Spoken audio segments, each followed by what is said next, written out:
इसके बाद जो है वो इसको अब हम आगे समझेंगे कि ये कैसे किया जा सकता है।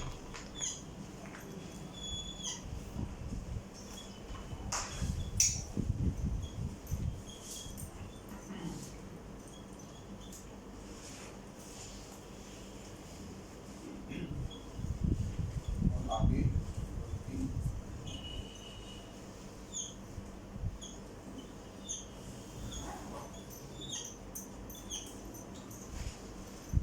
जी ये कंप्लीट चार्ट जो है वो आपके सामने बन गया है।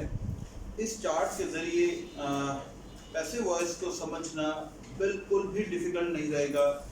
अब आपको आइडिया हो जाएगा कि देखें, अगर हमारे पास कोई सेंटेंस जो है वो प्रेजेंट इंडेफिनिट में आ जाता है, उसका एक्टिव सेंटेंस तो ऐसे बनेगा कि वर्ब की हम फर्स्ट फॉर्म लगाएंगे, थर्ड पर्सन सिंगुलर के साथ वर्ब में हम एस लगा देंगे।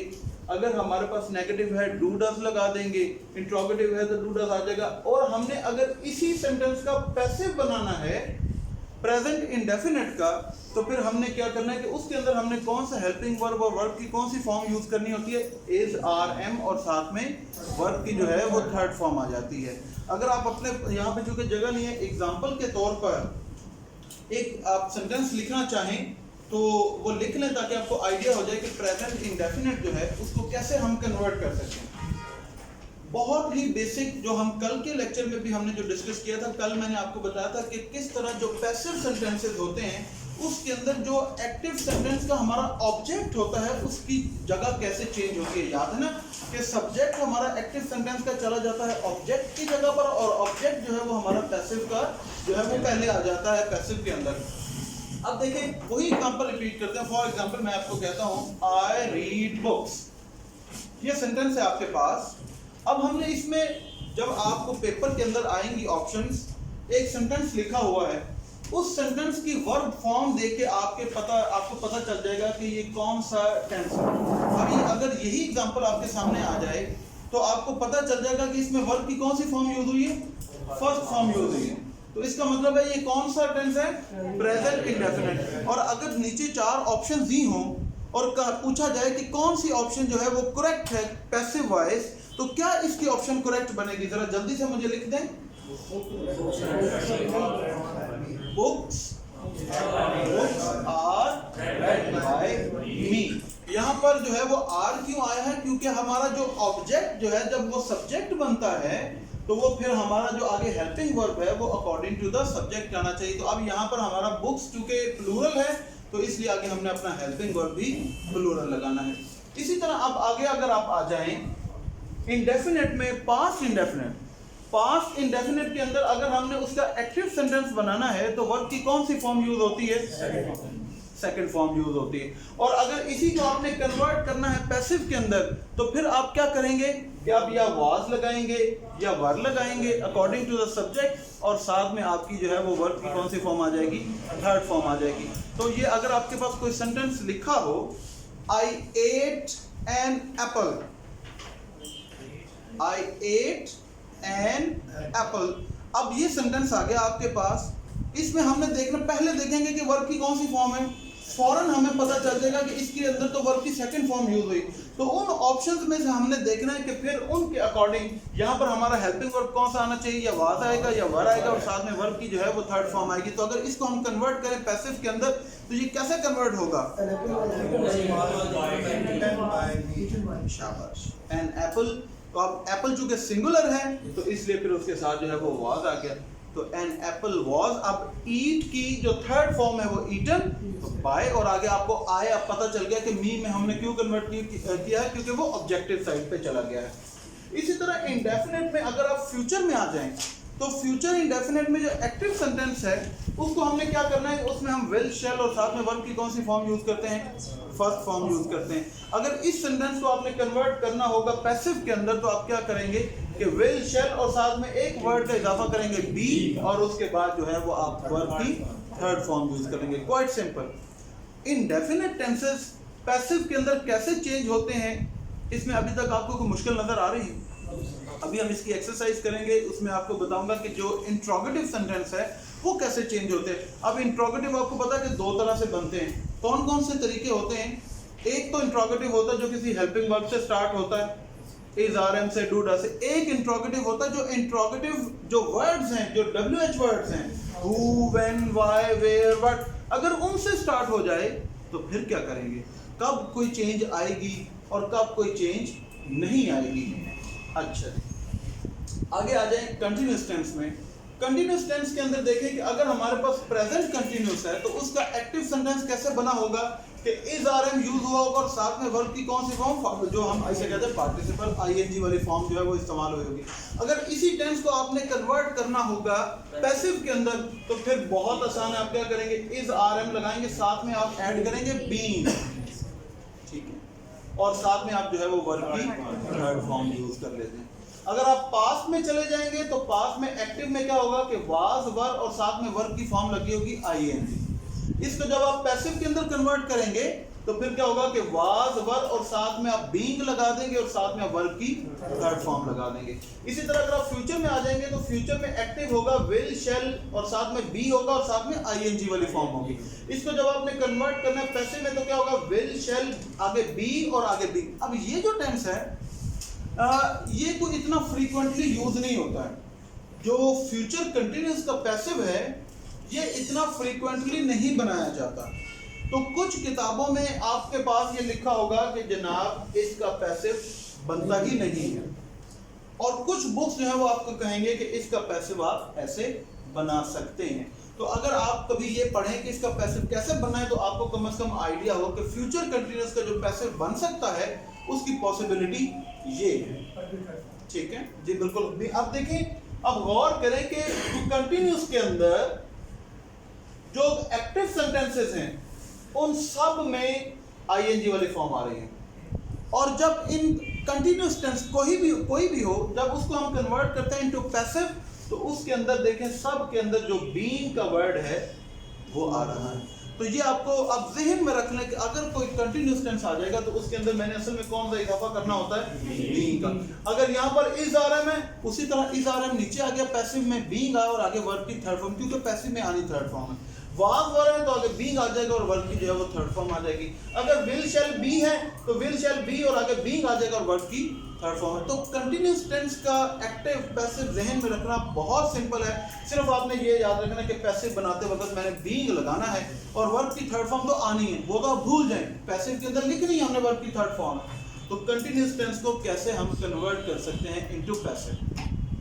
आगे आ जाते हैं परफेक्ट टेंस में। परफेक्ट टेंस में देखें, अगर हमारे पास कोई प्रेजेंट का सेंटेंस है तो उसमें हम क्या करते हैं, हैज या हैव लगाते हैं और आगे वर्ब की थर्ड फॉर्म लगा देते हैं। अगर इसको आपने कन्वर्ट करना है पैसिव में तो हम हैज और हैव और साथ में लगाते हैं बीइंग।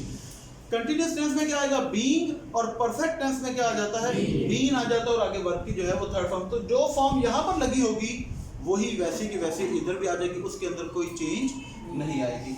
अगर हमारे पास पास्ट में आ जाए तो एक्टिव में क्या होगा, हैड और उसके साथ वर्ब की थर्ड फॉर्म लगी होगी। इसको जब हम कन्वर्ट कर देंगे पैसिव के अंदर तो क्या हो जाएगा, हैड और साथ में बीन आ जाएगा और आगे वर्ब की थर्ड फॉर्म आ जाएगी। इसको अगर आप फ्यूचर में आ जाएंगे तो फ्यूचर में एक्टिव में होगा विल शैल, आगे हैव लगा होगा और साथ में आपने वर्ब की थर्ड फॉर्म लगानी। इस टेंस को जब हम पैसिव में कन्वर्ट करते हैं तो विल शैल हैव और साथ में क्या आ जाता है, बीन, और अब आगे वर्ब की थर्ड फॉर्म आ जाती है। अगर आप बाकी चीजों को भूल के सिर्फ और सिर्फ परफेक्ट टेंस के ऊपर गौर करें तो इसमें देखें कि जैसे कंटिन्यूअस में बीइंग का इजाफा हो रहा था, यहाँ पे सिर्फ और सिर्फ बीइंग का इजाफा होता है, बाकी हमारी हेल्पिंग वर्ब सेम रह रही है, और परफेक्ट में तो हमारा जो मेन वर्ब है वो भी चेंज नहीं होता। तो अगर आपके पास कोई सेंटेंस परफेक्ट टेंस में आ जाए तो आपने गौर करना है कि मैंने अपने ऑब्जेक्ट को सब्जेक्ट की जगह ले आना है और साथ में बीन लगाना, और बाकी सारा जुमला वैसे का वैसा ही चलेगा। आगे आ जाते हैं परफेक्ट कंटिन्यूअस में।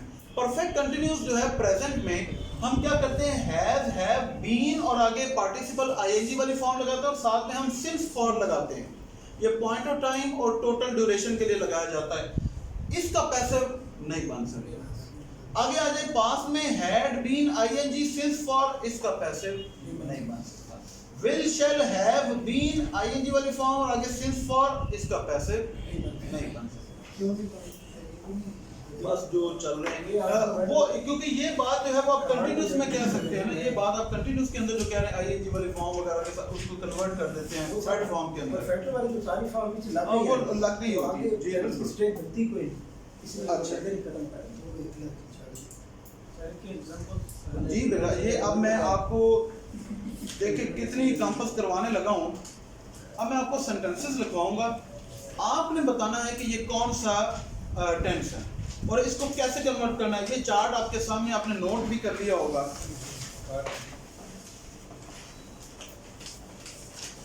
पहला सेंटेंस लिखें जी, you steal my things, you steal my things, तुम मेरी चीजें चोरी करते हो।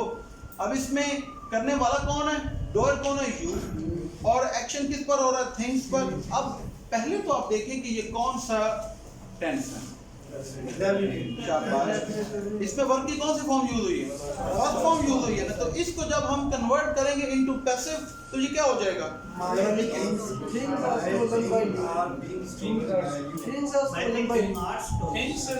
You steal my things. तो यहाँ पर माई थिंग्स, अब यहाँ पर प्लूरल आ गया ना, आगे थिंग्स प्लूरल है तो क्या आएगा, फिर हमने यहाँ पर लगाना है are.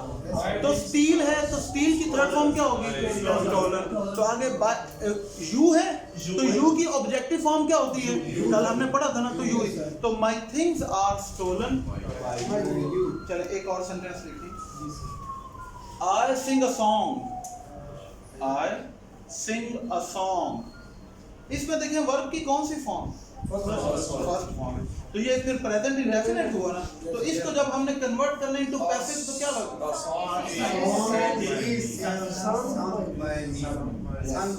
a song is sung by me, sing sang sung। हाँ जी ऐसी है जी। एक और सेंटेंस लिखें, a lie is told by her, a lie is told by her। अच्छा, इसके अंदर अब आपने देखना है, ये ऐसे भी आ सकता है, पैसिव आएगा। अब आपने इसको क्योंकि ये इज और साथ में वर्ब की थर्ड फॉर्म लगी है तो इसका मतलब है ये कंटिन्यूस तो नहीं है, कंटिन्यूस में तो आईएनजी लगता है, ठीक है। तो ये यस बिल्कुल सही। इसमें बीइंग भी नहीं है क्योंकि अगर इज आरएम के साथ हम कंटिन्यूस का अगर ये पैसिव होता तो बीइंग लगा होता। इसका मतलब है कि ये प्रेजेंट इंडेफिनिट का ही पैसिव सेंटेंस है। A lie is told by her। अब इसको जरा कन्वर्ट करें पैसिव एक्टिव के अंदर तो ये क्या हो जाएगा, she tells a lie। Very good भाई, शाबाश, अब आपको समझ आ गई है। अच्छा जी, नेक्स्ट चलें जी, एक और सेंटेंस लिखें, they do not sell gold, they do not sell gold।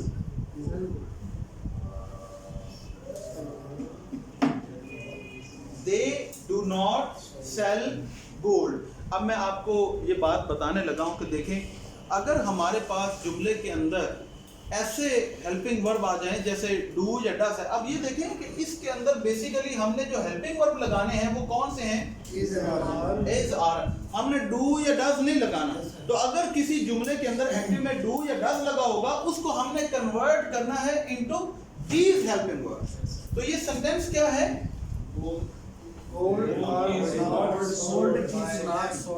शाबाश जी, they do not sell gold। अच्छा जी, अब ये सेंटेंस आ गया, हमें ये पता चल गया क्योंकि इसके अंदर डू या डस का इस्तेमाल है तो ये है तो यही टेंस। अब हमने इसको जब कन्वर्ट करना है तो मैं सबसे पहले लिखूंगा अपना ऑब्जेक्ट गोल्ड। अब गोल्ड के बाद मैं ये डू या डस नहीं लगा सकता क्योंकि मैंने अपने हेल्पिंग वर्ब पैसिव में यूज करने या इज या आर या एम। तो फिर ये क्या हो जाएगा, गोल्ड इज और उसके बाद नॉट आ जाएगा। अब ये हमारे पास वर्ब है तो इसकी थर्ड फॉर्म क्या हो जाएगी, सोल्ड बाय, और दे की ऑब्जेक्टिव के फिर डू या डस नहीं आएगा, ठीक है ना। चलो एक और सेंटेंस लिखें जी, ये सर देम क्यों है, देम क्यों आएगा, कल क्लास में लीजिए आपने। कल जब मैंने आपको बताया था कि जो प्रोनाउन है वो बेसिकली 3-4 कंडीशंस में जुमलों के अंदर इस्तेमाल होते हैं। वो एज ए सब्जेक्ट भी इस्तेमाल होते हैं, वो एज ए पोजेसिव एडजेक्टिव भी इस्तेमाल होते हैं और एज एन ऑब्जेक्ट भी इस्तेमाल होते हैं, पोजेसिव प्रोनाउन के तौर पर भी इस्तेमाल होते हैं। तो अगर ये देखें हमारे पास ये जो प्रोनाउन है दे, देयर, देम, वो अगर ये लफ्ज जुमले के अंदर एज ए सब्जेक्ट इस्तेमाल होगा तो फिर इसकी ये हालत होगी दे, क्योंकि ये सब्जेक्टिव केस है बेटा। सब्जेक्टिव केस का मतलब है कि जुमले में ये एज ए सब्जेक्ट इस्तेमाल होता है, सब्जेक्ट काम करने वाला। दे डू नॉट सेल, वो नहीं बेचते हैं। वो बेचने वाला कौन है, काम करने वाला कौन है, डोर, ये है ना दे। तो इसका मतलब है कि फिर इसकी ये जो अंग्रेजी है, जो प्रोनाउन हम बना रहे हैं, इसके हमने सब्जेक्टिव केस लिखनी है। अगर हम इसको जुमले में एज एन ऑब्जेक्ट लिखेंगे तो इसकी ऑब्जेक्टिव केस बनती है देम, जो रिसीवर होता है, जिस पर एक्शन किया जा रहा होता है। तो फिर ये दे नहीं आ सकता, फिर इसकी ये जो ऑब्जेक्टिव केस है वही हमेशा इस्तेमाल की जाएगी। जैसे पीछे हमने आए की जगह मी नहीं लिख दी है, ठीक है। चलो एक और सेंटेंस लिखें। Yes. He does not eat eggs. He does not eat eggs. Eggs are not एक मिनट eaten by him. शाबाश। नहीं नहीं उसने मी तो नहीं, देखो ही है ना हमारा सब्जेक्ट, Yes, sir. और हमारा ऑब्जेक्ट क्या है, एक्स। तो एक्स को जब हम सब्जेक्ट की जगह लिखेंगे तो ये प्लूरल हो जाएगा, और ये हमें पता है कि ये कौन सा टेंस है, प्रेजेंट इंडेफिनिट। तो फिर एक्स के साथ हमारा हेल्पिंग वर्ब कौन सा आएगा, आर। एग्स आर, और चूंकि नफी है, नेगेटिव है, तो नॉट आ जाएगा। तो आगे हमारा वर्ब क्या है, ईट, तो ये हो जाएगा कन्वर्ट इनटू ईटन। तो ही का जो ऑब्जेक्टिव केस है वो क्या होती है, हिम। तो by, eggs are not eaten by him. बहुत सिंपल। ऑलराइट, नेक्स्ट सेंटेंस लिखें जी। Do I play this game, do I play this game. अब मैं आपको नेक्स्ट कॉन्सेप्ट समझाता हूं। अभी आपको जी बिल्कुल जो एफर्मेटिव सेंटेंसेस हैं उनको कैसे चेंज करना है ये हमने एक्सरसाइज कर ली। जो नेगेटिव हैं उनको कैसे चेंज करना है वो भी हमने कर लिया। अब अगर हमारे पास कोई इंट्रोगेटिव सेंटेंस आ जाता है फिर हम क्या करेंगे, देखिए इसका इंट्रोगेटिव हेल्पिंग वर्ब जो हमने यूज किया यहाँ पर डू है, इसका मतलब ये टेंस कौन सा होगा, इंडेफिनिट होगा। सेंटेंस मैंने क्या बोला था, डू आई, आगे क्या है, do I play this game, और चूंकि ये इंट्रोगेटिव है और एंड पे क्वेश्चन मार्क भी आएगा। अब जो क्वेश्चन स्टेटमेंट होती है इसको जब हमने पैसिव के अंदर कन्वर्ट करना है, अगेन हम अपना ख्याल रखेंगे कि ये वर्ब कौन सा है, ये टेंस कौन सा है। अब ये है प्रेजेंट इंडेफिनिट। प्रेजेंट इंडेफिनिट में हम कौन से हेल्पिंग वर्ब यूज करते हैं, इज आर है। अब यहाँ पर देखेंगे कि हमारा ऑब्जेक्ट क्या है, दिस गेम, ये खेल, इसका मतलब ये सिंगुलर है, तो सिंगुलर के साथ फिर क्या आएगा, इज आ जाएगा। तो ये जो डू है ये कन्वर्ट हो जाएगा इज के अंदर, और चूंकि ये सवालिया है तो रहेगा ये सवालिया ही। तो यहाँ पर डू खत्म हो गया, इज आ गया। अब उसके बाद हमने अपना ऑब्जेक्ट लिखना है, इज दिस गेम। अब हमें लिखना है वर्ब क्या है, प्ले। तो प्ले की फॉर्म क्या होती है, प्लेड। आगे हमारा सब्जेक्ट क्या है, आई, तो ये हो जाएगा कन्वर्ट इनटू जो इसकी ऑब्जेक्टिव केस है, बाय मी, और एंड पे हमारा क्वेश्चन मार्क भी आ जाएगा। श्योर है? चले एक इसका हम और सेंटेंस करते हैं, फिर इंट्रोगेटिव की दूसरी शक्ल पे जाएंगे। लिखें जी, does she play those games? Does she play those games? Question mark. अब इसको हमने कन्वर्ट करना इनटू पैसिव।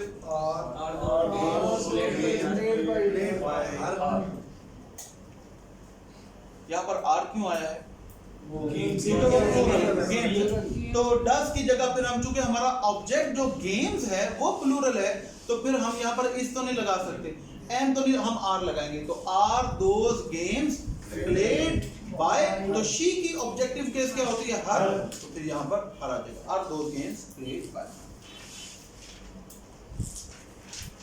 नेक्स्ट एक और सेंटेंस लिखें, फिर इसका आपको समझाता हूँ। यहाँ पे दोज ही आएगा जी दो हो जाएगा जी, ये नहीं चेंज होगा।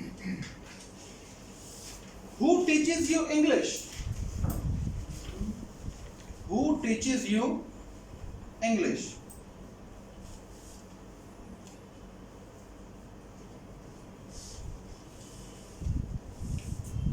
अब आ जाते हैं अपने जी नेक्स्ट कॉन्सेप्ट की तरफ। देखिए हमारे पास कुछ क्वेश्चन वर्ड्स हैं जिसे हम W वर्ड्स कहते हैं, जैसे why, when, where, what, who, जी जी बिल्कुल, और इसी तरह how, जी जी।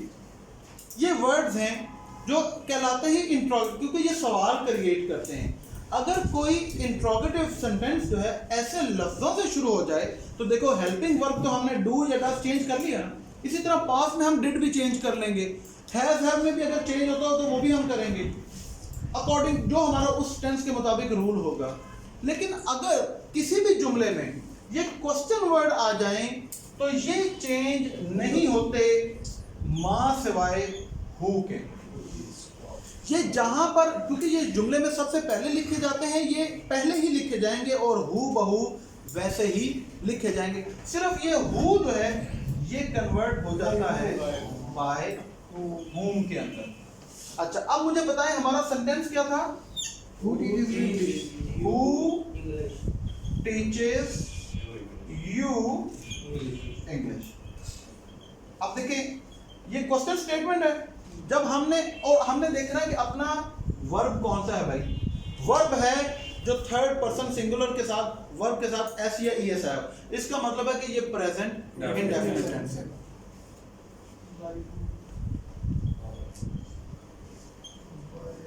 बाय ये हु को हमने कन्वर्ट कर दिया बाय हु में, ये जुमले में सबसे पहले लिखा जाएगा।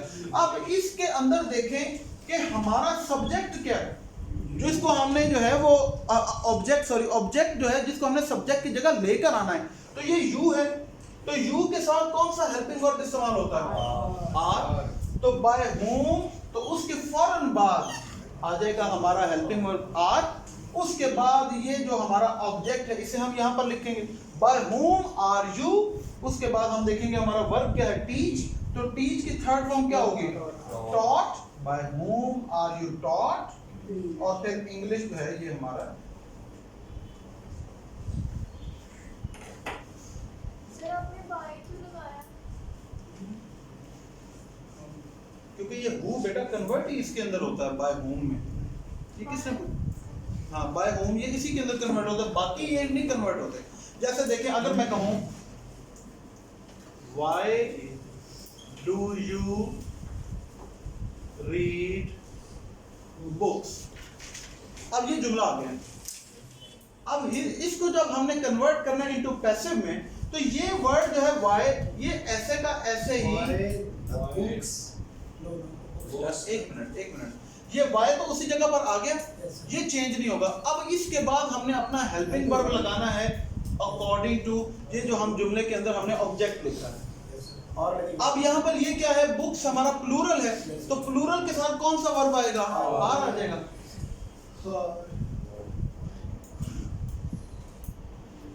अब ये रीड है तो इसकी थर्ड फॉर्म क्या होती है? तो ये स्पेलिंग तो नहीं चेंज होते, वही रहेंगे।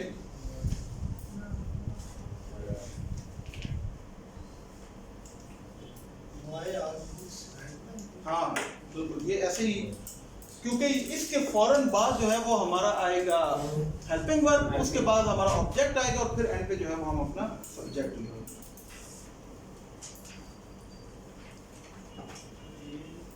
चले एक और सेंटेंस लिखेंगे। जी जी इंग्लिश पहले नहीं आएगा जहाँ नहीं, सेंटेंस क्या है? Who teaches you English? इसमें देखो कि ये इंग्लिश जो पढ़ने का एक्शन किस पर हो रहा है? हमारे पास जो इसमें इमेजिनरी है ना, तो यू ही आएगा। चलो एक और सेंटेंस लेके आपको समझ आ जाएगा। Who beats you? Who beats you? हाँ तुम्हें कौन मारता? अब देखे ना इसमें बेटा जो एक्शन मारने का जो है वो किस पर हो रहा है? तुम्हारे ऊपर ना, मारने वाला कौन है ये नहीं हमें पता, ठीक है। तो ये हमारा ऑब्जेक्ट जो है, तो यहाँ पर यू है जो एक्शन रिसीव कर रहा है। Who teaches you English? तुम्हें अंग्रेजी कौन पढ़ाता है? पढ़ाने वाला नहीं पता, लेकिन पढ़ने वाले तो यू हो ना। तो एक्शन किस पर हो रहा है? यू पर, ठीक है। Who beats you? तो इसको हम कैसे कन्वर्ट करेंगे पैसिव के अंदर? By whom। तो who को कन्वर्ट कर दिया बाय whom में। उसके बाद हमने अब यू हमारा जो है ऑब्जेक्ट है, तो यू के साथ फिर कौन सी पहले हेल्पिंग वर्ब आने की आर। तो बाय whom आर, उसके बाद हम अपना ऑब्जेक्ट लिखेंगे यू। तो बीट की थर्ड फॉर्म क्या होगी? By whom are you beaten, और एंड पे क्वेश्चन मार्क आ जाएगा। तो अगर आपके पास कोई इंडेफिनिट टेंस आ जाता है, वो अफर्मेटिव हो, वो नेगेटिव हो, वो इंट्रोगेटिव हो, और इंट्रोगेटिव की दोनों सूरतें, उसको आपने कैसे पैसिव के अंदर कन्वर्ट करना होता है, ये हमने जो है वो कुछ एग्जांपल्स की हैं। इसके ऊपर एक्सरसाइज भी मैं आप लोगों के साथ शेयर करूंगा। वो आप घर बैठ के वो 50, 100, 150 जितने भी आप सेंटेंसेस कर सकते हैं अपने टाइम में, वो आप कर लीजिएगा। वो मैं ग्रुप में शेयर कर दूंगा। हाँ जी, वो एंड पे वो इम्पेरेटिव सेंटेंसेस जो होते हैं, उसके अंदर लेट का यूज कैसे होता है, ये आगे हम चलेंगे। पहले इसकी हम एक्सरसाइज कर लें। जैसे डू इट, अब यार ये है बेसिकली जो इम्पेरेटिव सेंटेंसेस होते हैं। इम्पेरेटिव सेंटेंसेस कौन से होते हैं? जिसके अंदर कोई ऑर्डर हो, कोई रिक्वेस्ट हो, कोई सजेशन हो, कोई एडवाइस हो, उसमें हम लेट और प्लस बी का इस्तेमाल करते हैं। तो वो ये होता है कि जुमले में सबसे पहले हम लेट लिख लेते हैं, उसके बाद हम देखना डू इट है ना, एक्शन किस पर, तो लेट इट, आगे बी आ जाएगा, और आगे वर्ब की जो वर्ब क्या है डू, तो उसकी जो है वो थर्ड फॉर्म आ जाती है, लेट इट बी।